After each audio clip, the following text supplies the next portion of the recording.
Assalomu alaykum onasi, yaxshimisiz? Va alaykum assalom onasi, yaxshimisan? Ha, rahmat. Achchiq osh qilib qo'ygan kechqurun. Bir mazza qilib oshxo'rlik qilaylik. Bo'ldi, xo'p, qilib qo'yaman. Tezroq keling. Yaxshi o'tiringlar. Xo'p.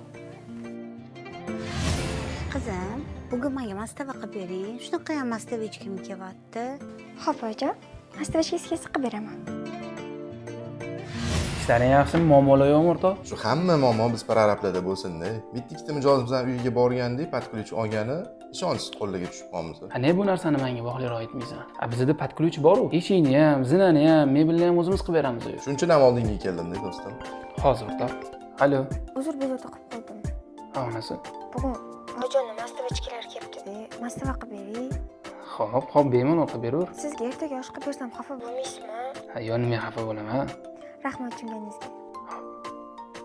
Ja shu ayoling sen bilan maslahatlashib qo'yadi-da. Uni o'zini fikri yo'qmi yo boshqa maslahatlashadigan odam yo'qmi? O'zini fikri bo'lgani uchun ham onamni o'ylab, ular xohlagan narsani qilib bersam maylimi deb turib men bilan maslahatlashyapti. Unutma o'rtoq.